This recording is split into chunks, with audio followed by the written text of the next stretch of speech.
యేసుక్రీస్తు శ్రేష్టమైన నామానికి మహిమ కలుగుగాక. మరి శారమ్మని ప్రేమించి ఈ రీతిగా ఈ యొక్క సమయమును మనం సద్వినియోగం చేసుకోవటానికి దేవుడు మనకి ఈ రీతిగా ప్రపోజించాడు. ఎంతోమంది ఈ యొక్క రోజును చూడక సూర్య చంద్ర నక్షత్రాలను వెలగక రాత్రికాల సమయంలోనే ఎంతోమంది ఊరి పుత్రాన పెట్టబడిన వాళ్ళు ఎంతోమంది ఉన్నారు. కానీ మనము ఆయన యొక్క నామాన్ని కనపరిచినట్లుగా మరొక తరుణములో దేవాది దేవుడు మనకి ఈ రీతిగా ప్రపోజించాడు. ప్రపోజించిన ఆ దేవాది దేవునికి మహిమ చెల్లిద్దామా? హల్లెలూయా. చేరికి వచ్చిన మీ అందరికీ హృదయపూర్వక వందనాలు తెలియజేస్తున్నాను. దైవజనులకును అలాగే సహోదరులకును ఈ రీతిగా సహాయం చేసి దేవాది దేవునికి మహిమ కలుగుగాక. ఒక చిన్న పాట పాడుకుందాం.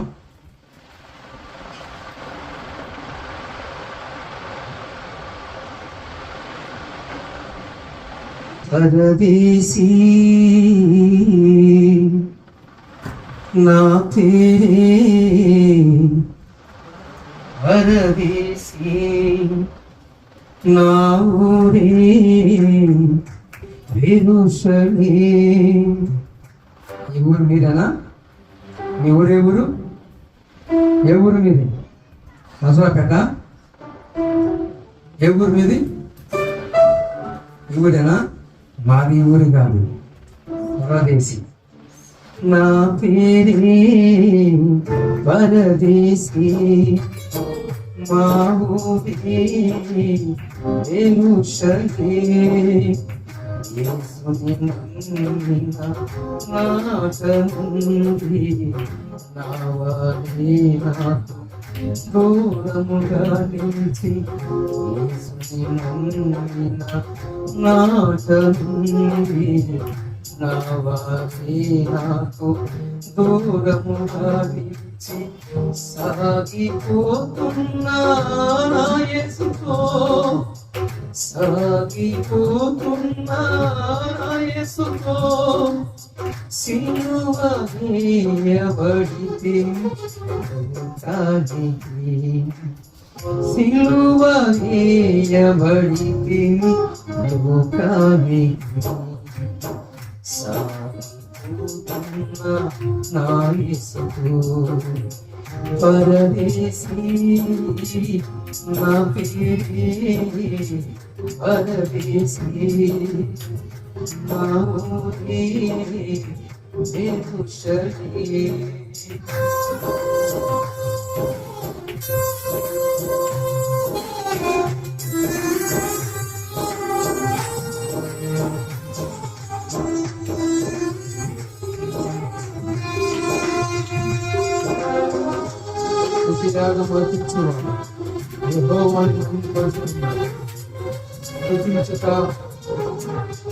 ఆరాధన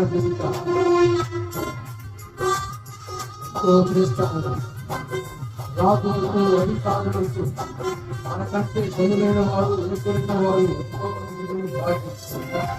మీకు నాకు అనుభవించిన దేవాన్ని ప్రేమించి ఇక ఆయన విశ్వస్తులుగా ఉండడానికి యేసుని నమ్మని ఆ రోజులలో పాపమంతుడనై ప్రగలిను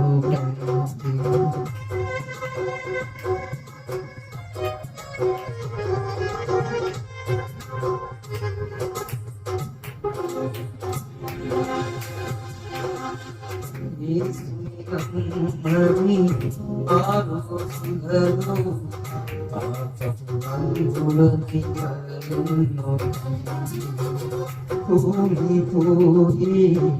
గాలిడలు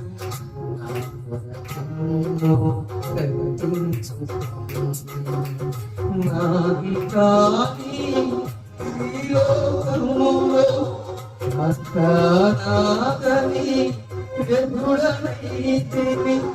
నాది కాని ఈ లోకములో అంతనాదని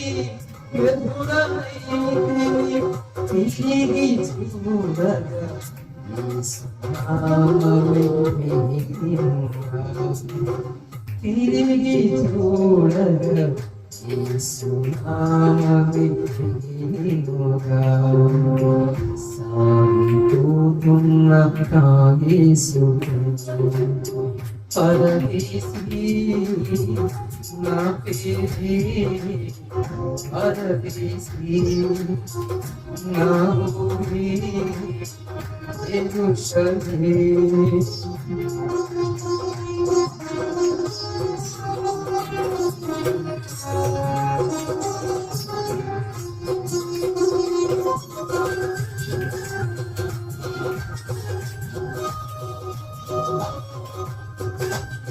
ఇంకా మనం దూరస్తులుగా ఉండగా బాపులుగా ఉండగా ప్రేమిస్తూ ఆయన ఆకర్షిస్తున్నాడు.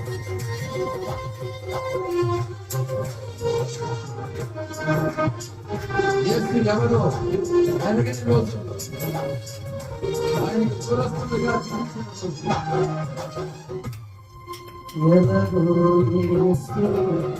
చూడాలనుకునగా తానెవరు నాకు కనపరుచుకునే కంటి ఆ ప్రభుని సిలువ దర్శనము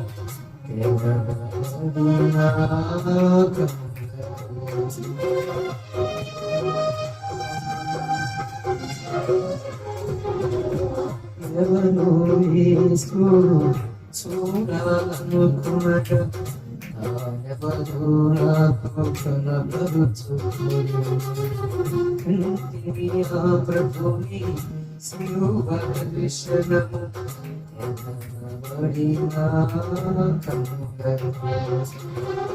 ఎవరు నా కొరకు ఇంత త్యాగము చిరుతరెన్నడు నీ చూడలేదు. ఎవరు నా కొరకు ఇంత త్యాగము చిరుతరెన్నడు నీ చూడలేదు. అంకితమై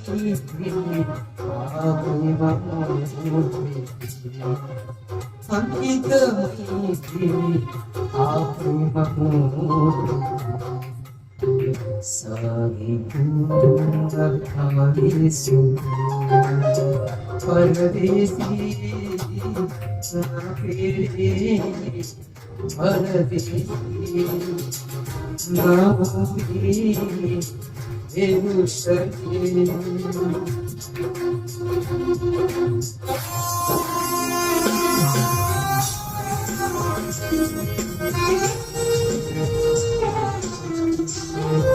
అంతము లేని భూమి ఈ లోకంలో ఉండడానికి అంతం ఉన్నది.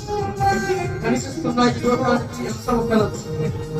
యేసు మన కొరకు నివాసాలు చేస్తున్నాడు. పరలోకంలో నువ్వు నాకు నివాసాలను సిద్ధపరుస్తున్నాడు. ఆయన హస్తాలతో నీవు నిలబెట్టాలి. ఆయనతో ఉన్నట్లుగా ఆయన హస్తములతో నివాసం చేసుకుంటాం.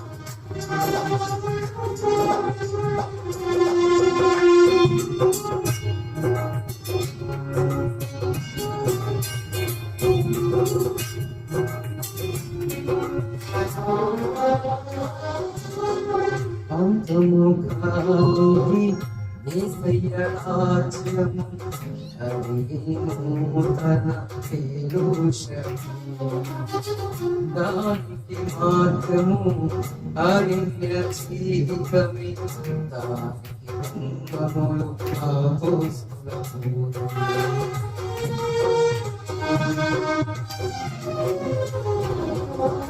అంతము కాని యేసయ్య రాజ్యము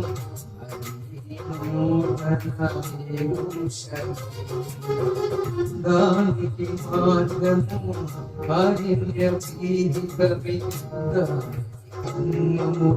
అపోస్తల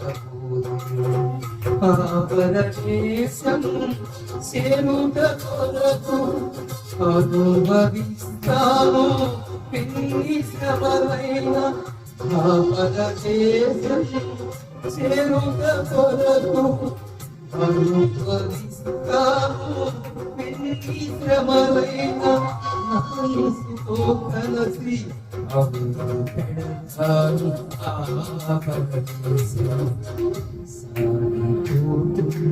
నా యేసుతో పరదేశీ నా పేరే పరదేశీ నా ఊరే పేరు శరణి నా తండ్రి నా వాణి దూరముగా నిలిచి నా తండ్రి నా వాణి దూరముగా నిలిచి సాగిపోతున్నా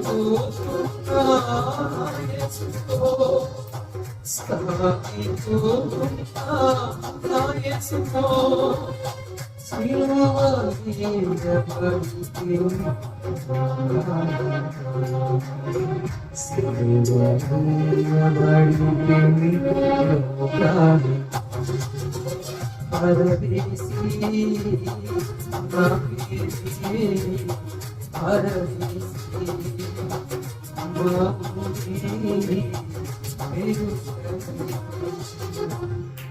యేసుతో ప్రభువునందు దేవుని బిడ్డలారా, ఇక వాక్య ధ్యానములోకి వెళ్దాం. కళ్ళ ఉంచండి, ప్రార్థన చేస్తున్నాం. సకల ఆశీర్వాదాలను జగత్తు పునాది వేయబడక ముందే మీ అనాది సంకల్పం బట్టి మానవునిగా మనుషులుగా తల్లి గర్భమందు గుర్తింపబడక ముందే ఆనాడు అగాధ జగములలో విచిత్రముగా నేను నిర్మాణమైనప్పుడు నా నిమిత్తము నీవు నా ఎముకలలో ఒక ఎముక కూడా నీ కంటికి మరుగా ఉండనేరలేదు. నీ కనులు నన్ను చూశాయి, నీ హస్తములు నన్ను చెక్కుకున్నాయి. ఇంకను పిండముగా రూపింపబడక మునిపే ఇంకను నా కోసము నీవు అబ్రహాము అనేవాడు ఒకడు రావాలి అని నీవు నా తల్లి గర్భమందు పిండముగా వృతించిన ఆ రోజులని నేను మరవబోను. దావీదు భక్తుడు సాక్ష్యం ఇచ్చినట్లుగా భగవంతుడా నీ యొక్క ప్రసన్నతను, నీ ప్రభావమును, పరిశుద్ధాత్మ అభిషేకమును ఒక్కొక్కరి మీద రాలగా వారు పరిపూర్ణ చెందినట్లుగాను ఆత్మ మీ మీదకి వచ్చినప్పుడు మీరు శక్తి నొందుదరని చెప్పిన ప్రకారముగా మా అందరి మీదకి దిగివచ్చి మమ్మల్ని బలపరచమని వాక్యమును అడ్డగిస్తున్న సమస్త విధమైన దురాత్మ పిశాచి బంధకములు కత్తులు యేసు నామములో తొలగిపోమని ఆజ్ఞాపిస్తున్నాను. నీ ప్రేమ చేతను విత్తుబడుతున్న వాక్యమును హృదయములో నీరుగట్టి పలింప చేయమని ప్రార్థన చేస్తూ అల్పుడును అయోగ్యుడును ఎందుకు కొనగాని వాడును నీ నామస్మరణ చేసే అర్హత యోగ్యత లేని నాకును ఇంతటి భాగ్యమును అనుగ్రహించిన విధానాన్ని బట్టి నీకు కృతజ్ఞతాస్తోత్రాలు చెల్లిస్తూ నీకు ఎంతైనా నేను రుణస్తుడిని. దేవా, ఈ ప్రార్థనను ఆలకించి జవాబు దయచేయమని యేసు నామములోనే నీ వాక్యము కోసము ఎదురు చూస్తున్నాము తండ్రి. ఆమేన్, ఆమేన్. నాతో కలిసి అందరమే ఆమేన్. మళ్ళా చెబుతాం. పోయిరాయా అన్నట్టుంది. ఎవరు ఉంటాం ఎక్కడ, ఎవరు పోవాలి, వెళ్ళిపోతాంగా. వెళ్తామా వెళ్ళమా? గట్టిగా ఏకకంఠముతో ఆమేన్. ఇక ఒక మాటని మీ దృష్టికి తీసుకొస్తాను.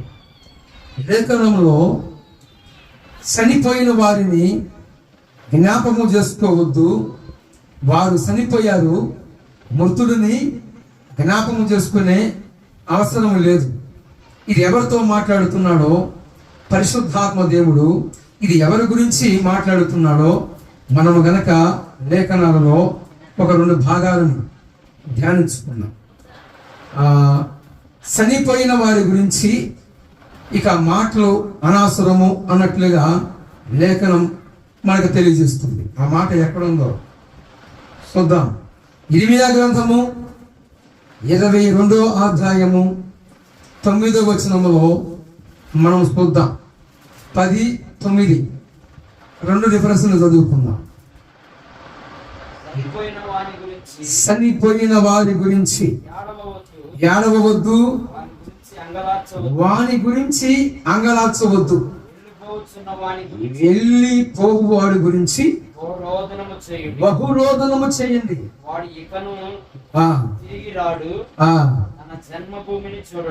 తన జన్మభూమిని చూడడు. చాలు, ఇంతవరకు చాలు. ఇక్కడ అంటాడు, చనిపోయిన వారి గురించి ఏం చేయొద్దు, వాళ్ళ గురించి పట్టించుకోవాల్సిన అవసరం లేదు. వాళ్ళు ఏ స్థానానికి వెళ్ళారు? ఒకటి, క్రీస్తు యేసు రక్తమందు తన యొక్క అతిక్రమములను దాచుకోకుండా ఒప్పుకొని తన యొక్క వస్త్రమును ఉదుకుకున్నవాడు ధన్యుడు. క్రీస్తు యేసు గొర్రె పిల్ల యొక్క రక్తములో కడగబడిన వ్యక్తి ఒకటి మోక్షానికి, పరదేశికి చేరింది ఆత్మ. 2 స్థలాలు ఉన్నాయి. ఎన్ని స్థలాలు ఉన్నాయి? 2 స్థలాలు. ఒకటి పాతాళం. ఎక్కడికి? చూడండి, ఆ మాట కూడా చూపిస్తాను. నేను ఇంకా బైబిల్ ఓపెన్ చేయలేదు. నాకంటే చదువుకున్నవాడు మీ ఎదుట నిలబడిన నాకు అక్షరం కూడా అది కూడా చదవలా. నేను చదవాలా? అది కూడా చదవాలా. ఎంతవరకు చదివారు ఒక్కొక్కరు అంటే మరి చెప్తారు. మరి మీకు సర్టిఫికెట్ ఉండొచ్చు, మనకే సర్టిఫికెట్ లేదు. ఓకే, సరే. యోబు గ్రంథము 24వ అధ్యాయము పెన్నుంటే చక్కగా రాసుకోండి.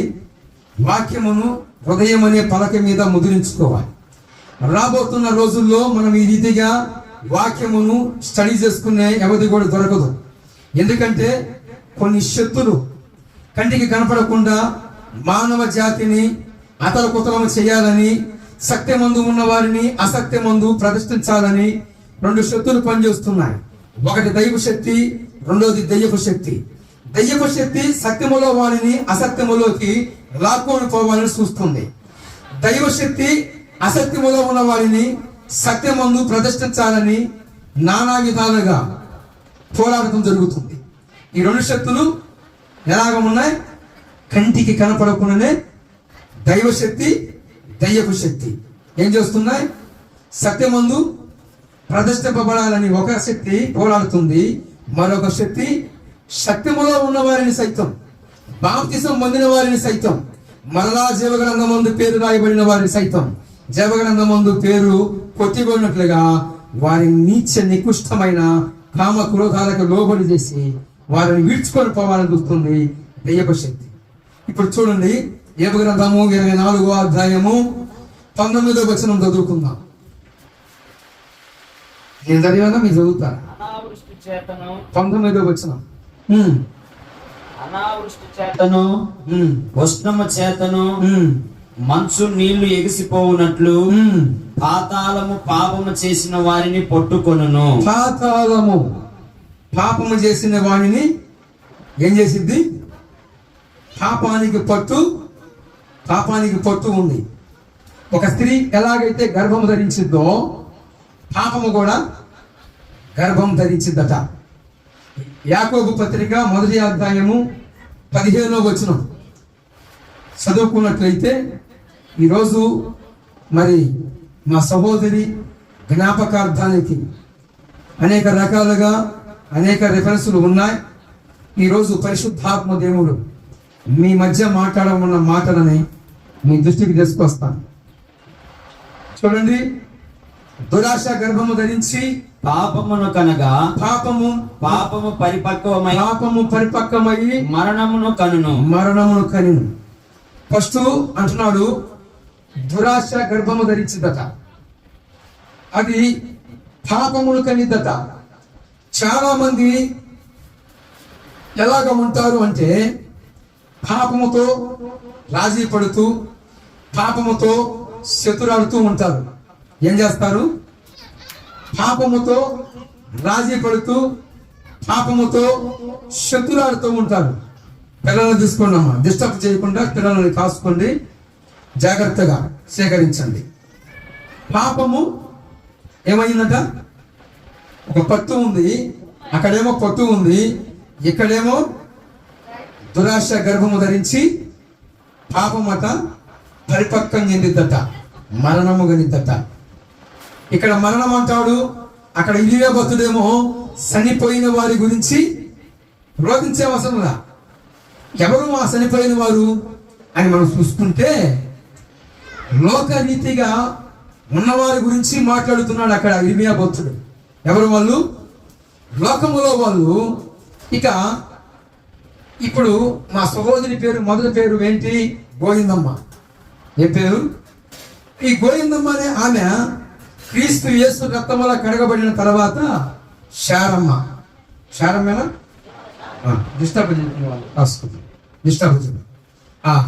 శారమ్మ ఎప్పుడు? క్రీస్తు యేసు రక్తములో కడగబడిన తర్వాత నామకార్థం మారిపోయి ఇక యేసు ప్రభు వారితో ఆమె యొక్క పాత జీవితం గత ఎలాగా సమాధి చేయబడి ఉంది. యేసుని ఎందరు విశ్వసించారో, యేసుని ఎందరు ఆహ్వానించారో, ఆయన్ని సొంత రక్షకుడిగా ఎందరైతే సేకరించారో వారందరూ కూడా క్రీస్తుతో కూడా వారి యొక్క జీవితాన్ని సమాధి. సిలువ దేనికి సాదృశ్యం? సమాధికి, ఆయనకి అంటుగట్టబడ్డాం. అవునా? వాస్తవేనా? ఇప్పుడు గోవిందమ్మ అనే ఆమె మృతి పొందింది. మరి మరలా ఎలాగ జీవించింది? యేసుక్రీస్తు రక్తములో కడగబడిన తర్వాత ఏమైంది? శారమ్మగా మార్చబడింది. నామకార్థాలు మార్చడం కారణం ఏమిటంటే గత జీవితములో ఉన్న ఆ పాత జీవిత స్వభావం అంతా కూడా పాతి పెట్టబడాలి. ఏం పట్టబడాలి? ఇక్కడ నామకార్థము ఆ మొదటి ఉందా మన రెండవది ఉందా అనేది పాయింట్ కాదు. గత జీవితంలో ఒక పురుషుడికి కానీ ఒక స్త్రీకి కానీ గత జీవితంలో ఉన్న ఆ నామకార్థానికి సంబంధించిన ఆ దురి లక్షణాలన్నీ కూడా ఏం చేయాలి? పాతి పెట్టబడాలట. ఇప్పుడు ఎందరూ పాతి పెడుతున్నారు? ఎందరూ క్రీస్తుతో అంటుకట్టబడుతున్నారు? యేసు ప్రభు వారిని నమ్ముకున్నట్లే ఉన్నారా లేదా ఆయనతో పాతి పెట్టబడి, ఏమండి, ఆయనతో పాతి పెట్టబడి క్రొత్త రోజులని క్రీస్తు యేసు రోజులతో సమానంగా యేసు ప్రభు వారిని నామాన్ని గణపరుస్తూ ఉన్నారా? ఉంటే బైబిల్ చెబుతుంది, దేవుని మాట చెబుతుంది, మీరు ధన్యులు, క్రీస్తు నందు మృతి పొందిన వారు ధన్యులు. చూడండి, ఈ గోవిందమ్మ అనే ఆమె గత జీవితంలో ఆమె యొక్క స్వభావము సాక్ష్య జీవితము. మరి తన భర్త గారికి నెమ్ము ఉంది, అంటే నాకు సమీపంగా ఉంది కాబట్టి, నా సహోదరి కాబట్టి, నా బాల్యం నుండి ఆమె చూశాను. లోకరీతిగా కూడా ఆమె సాక్ష్య జీవితాన్ని కాపాడుకుంది. ఇక్కడ బైబిల్ చెబుతున్న మాట, సాక్ష్య జీవితము చాలా ప్రాముఖ్యమైనది. పురుషుడైనా స్త్రీ అయినా యేసు ప్రభువుని వెరగని వారికి ఎలాంటి సాక్ష్య జీవితం అవసరం లేదు. ఎవరికి లేదు? యేసు ప్రభువుని వెరగని వారికి వారు ఎలాగ జీవించినా, ఎలాగ బతికినా వారిని ఎవరు ప్రశ్నించరు. దిక్కుమాషతో కూకుంటే అతనేం పంచుతాడు? కొంచెము తీసుకొని నా కోసము కొద్దిగా పుచ్చుకోరా, నీ మీద వద్దు కొద్దిగా అంటాడు. నలుగురు కలిసి పేకాట ఆడే వాళ్ళ కాడికి వెళితే వాళ్ళు ఏం చేస్తారు? ఆశావాసాన్ని, దాన్ని మంచి నడవలిని దుష్ట సాంగత్యము ఏం చేసింది? సెరిపి వేసింది. ఏం చేసింది? మండే కనకన మనుతున్న నిప్పుల మధ్య బొగ్గులుగా ఉన్న వాటిని వేస్తే అవి కూడా కాలిపోతాయి. కానీ 4 నిప్పు కనకాల మధ్య ఆల్రెడీ బొగ్గులుగా ఉన్న వాటి మధ్యకి వెళ్తే ఏమైంది? ఆ బొగ్గులతో పాటు ఇది కూడా దాని యొక్క సెగ అంటే ఆల్రెడీ సలారిపోయింది. ఇది అప్పుడప్పుడే రగులుకుంటుంది కాబట్టి ఆరిపోయే ప్రమాదం ఉంటుంది. అవునా? ఇప్పుడు ఇర్మియా భక్తుడు చెప్పిన ఆమె ఎవరు, వాళ్ళు ఎవరు అంటే యేసుకి ఎలపట ఉన్న వారి గురించి అంటున్నాడు. చనిపోయిన వారి గురించి స్పష్టంగా ఆయన చెబుతున్నాడు. క్రీస్తు నందు ఉన్న వారికి ఏమిటైతుంది? నిద్రించిన వారి గురించి. దశలోనిక పత్రిక, మొదటి దశలోనిక పత్రిక 4వ అధ్యాయము 13వ వచనం రిఫరెన్స్. నేను బైబిల్ తెరిస్తే 2 గంటలు చెబుతా, తెరవకపోతేనే చక్కగా ముగిస్తా. చూడండి, దశలోనిక పత్రిక 4వ అధ్యాయము 13వ వచనం. బైబిల్ ఇచ్చిన సాక్ష్యం. యేసు ప్రభు వారిని నమ్ముకున్న వారికి బైబిల్ ఒక సిద్ధాంతమైన వాక్య బీజము చెబుతున్న మాట. లోకస్తులకి మరి క్రీస్తునందు మృతులైన వారికి ఒక వ్యత్యాసం ఉంది. ఈరోజు ఆ పాయింట్స్, ఏవే పాయింట్స్ ఉన్నాయో అవి మీకు తెలియజేయాలని పరిశుద్ధాత్మ దేవుడు మీ మధ్యకి నన్ను తీసుకొచ్చాడు. చూద్దాం. సహోదరులారా, నిరీక్షణ లేని ఇతరుల వలె దుఃఖాకాంతులైనట్లుగా మీరు దుఃఖపడే నిమిత్తము నాకు ఇష్టము లేదు. నిద్రిస్తున్న వారి గురించి తెగ దుఃఖపడుతున్నారు. ఎవరు? ఉన్నదాన్ని చెప్పింది ఉందండి, ఉందా రిఫరెన్స్ లేదా? 13వ వచనము 4వ అధ్యాయం లేదా? మరి నేను చెప్తున్నాను, కొద్దిలో బ్లాక్ అయిపోయారు. ఇప్పుడు చదువు ఉందా లేదా? చెప్పింది ఉందా లేదా? అయితే ఓకే. ఇప్పుడు సహోదరులారా, నిరీక్షణ లేని ఇతరుల వలె మీరు దుఃఖపడకుండా నిమిత్తము నిద్రించుతున్నవారు. బైబిల్ చెప్పింది ఏంటండి? ఇక్కడ 2 ప్రస్తావనలు తీసుకొచ్చాను. నిరీయ భక్తులు చనిపోయిన వారి గురించి, అసలు వాళ్ళ జ్ఞాపకమే చేసుకోవద్దు అన్నాడు. ఇక్కడ పౌలు మహాభక్తుడు క్రొత్త నిబంధనలో నిద్రించుతున్న వారి గురించి. నిద్రపోతున్న వాడు లెగుతాడు లేకుండా? నిద్రపోతున్న వాళ్ళు లెగుస్తారు లేకవరా? అయితే ఈ నిద్ర వేరు, ఇక్కడ చెబుతున్న నిద్ర వేరు. మన పితరులు, మన యొక్క స్వజనులు, రక్త సంబంధికులు కావచ్చు, క్రీస్తు నందు మృతులైన వారు నిద్రపోవటం వేరు. ఇప్పుడు నువ్వు చెప్పావు కదన్నయ్య, మరి నిద్రపోయిన గోవిందమ్మని అంటే శారమని తెలవచ్చుగా. ఆమెను ఎక్కడ ఖండన చేశారు, ఎక్కడ ఆమె కార్యక్రమం ముగించారు, మరి ఆమె దగ్గరికి వెళ్ళి తెలవచ్చుగా.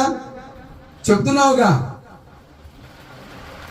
నిద్రపోతున్నావు లెగుతాడని చెప్పడానికి బాగానే ఉంది, మరి పిలిచి లేకపోవచ్చుగా అంటారా? కలిగిందా ప్రశ్న? అయితే చూడండి, మనము ఎవరి చేత నిర్మాణం చేయబడ్డామో, ఎవరి చేత మనము సృష్టి చేయబడ్డామో, మనకి జనకుడు ఉన్నాడు, సృష్టికర్త ఉన్నాడు. ఏ వ్యక్తి అయితే మానవ జాతిని నిర్మించాడో ఆ వ్యక్తికి పవర్స్. ఎవరు ఆయన? సైన్యములకు అధిపతి యెహోవా, ఆయనకి పేరు అన్ని నామాల కంటే పైనామము యేసు. ఈ యేసు అనే ఆయన మనల్ని క్రియేషన్ చేశాడు. ఈయన మధ్య ఆకాశంలోకి వచ్చినప్పుడు మృతులతో మాట్లాడతాడు. ఎవరితో మాట్లాడతాడు? ఆ మృతులతో మాట్లాడినప్పుడు వారు సమాధులు చీల్చుకొని బయటకు వస్తారు. అక్కడే ఉంది, కిందకి చదవండి. బోర మోగిను, మృతులు అక్షయులుగా లేకపోయిన. ఏం మోగిను? బోర, కడబోర. ఈ కడబోర మోగినప్పుడు మృతులత సమాధులు తెలుసుకొని బయటకు వచ్చేస్తాయి. ఎవరు మోగించేది? ఎవరు మధ్యాకాశంలోకి వచ్చేవాడు? ఎవరైతే ప్రభువైన యేసుక్రీస్తు వధువు సంఘాన్ని తీసుకెళ్ళడానికి వస్తున్నాడు. ఆయన మధ్యాకాశంలోకి రాగానే చూడండి, చదవండి, ఏమంట ఉందా? చదువు. ఆర్భాటముతోను ప్రధాన దూత శబ్దముతో, అంటే ప్రధాన దూత అంటే ప్రారంభంలో ఒక దూత, ప్రధాన దూత శబ్దంతోను దేవుని బోర. అదుగో ఇప్పుడు ఎవరన్నా అడుగుతారు, ఏమయ్యా మీరు క్రైస్తవులు నిద్రపోతున్న వాళ్ళ గురించి చింత లేదు, నిద్రపోతున్న వాళ్ళ గురించి చింత లేదు అని చెబుతారు. మీరు కూడా స్పష్టంగా దైవ సేవకుడు చెప్పిన మాటలు తీసుకొని ఏం చేయాలి? ఎక్కడ వదిలిపెట్టాలా? భద్రంగా చేసుకొని మిమ్మల్ని అడుగుతారు. ఇలా ఒక ఆయన వచ్చానంటగా, అబ్బా ఏం మస్తుగా చెప్పాడు పాస్టర్ గారు, అబ్బా అసలు మాకు నిద్ర మామూలు లేదు, అసలు మామూలుగా చెప్పాడా? మామూలు చెప్పేది కాదు ముఖ్యం, మాట దేవుని యొక్క వాక్కు ఎలాగా మాట్లాడాడు, ఏ ఏ పాయింట్స్ మీకు నేర్పాడు, దానిని మీరు ఎలాగ హృదయంలో భద్రపరచుకోవాలి, ఎలాగా దానిని సిద్ధం చేసుకోవాలి. ఇతరులు మిమ్మల్ని అడిగినప్పుడు అర్థమవుతుందా సహోదరుడా? ఇతరులు మిమ్మల్ని ఆర్గ్యుమెంట్ చేసినప్పుడు ఏమన్నా ఆయన యేసు ప్రభు వాళ్ళకి లోకస్తులుగా మాకున్న తేడా ఏందని అడిగినప్పుడు మీరు ఎలా చెప్పాలి? ఏం చెప్పాలి? అదుగో చనిపోయిన వారి గురించి గుర్తు చేసుకునే అవసరం లేదు, కానీ క్రైస్తవులకి పరముఖ్యమైనది నిద్రిస్తున్న వారి గురించి చింతవలదు. ఇక్కడేమన్నాడు? నిద్రపోతున్న వారి గురించి మరి నిద్రపోయి వెళ్ళకపోవచ్చుగా అంటే అడుగు. ఒక ఆయన వస్తున్నాడు. ఆయన దేవుని బూరతో వచ్చినప్పుడు ఆకాశములో ప్రత్యక్షమైనప్పుడు మనము వారికంటే ముందర మనము ఇంకా ఇలాగనే ఉంటే ప్రభు కృప ఇచ్చి జీవాన్ని ఇచ్చి ఎలాగనే ఉంటే మనము చేరుకోం.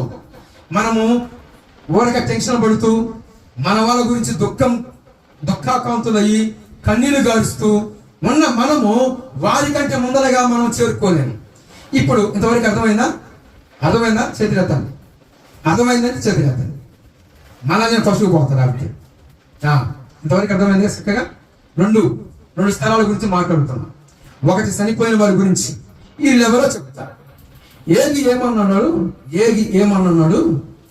ఇప్పుడు ఇర్మియా భక్తుడు చెప్పిన ప్రకారముగా చనిపోయిన వాళ్ళ గురించి మనము గుర్తుల్లోకి వద్ద అవసరంలా. వీళ్ళెవరు? లోకరీతిగా ఉన్నవారు. మరి మన వాళ్ళని చూసుకుంటే మా తాతయ్యనైనా, లేదు వాళ్ళ తాతయ్యనైనా, ఇంకొక ఆయన తాత అయినా, మీ తాత అయినా, నాయనమ్మైనా, అమ్మమ్మైనా యేసు ప్రభువుని ఎరగకుండా ఉన్నప్పుడు వాళ్ళని ఏం చేశాం? వాళ్ళని ఇక వెన్నడు కూడా మనం చూడము.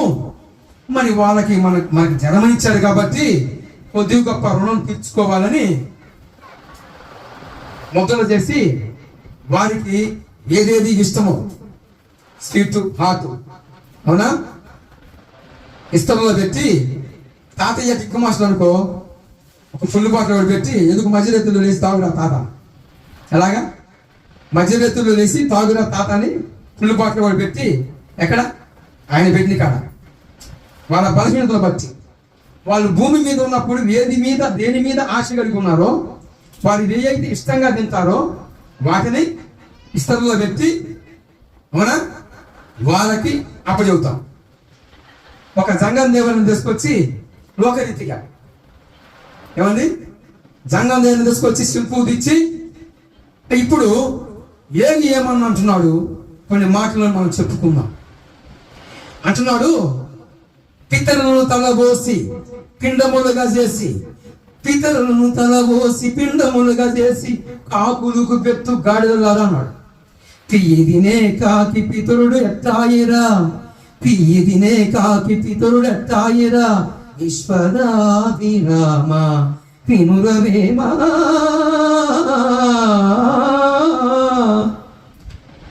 ప్రశ్నిస్తున్నాడు, సమాజాన్ని ప్రశ్నిస్తున్నాడు.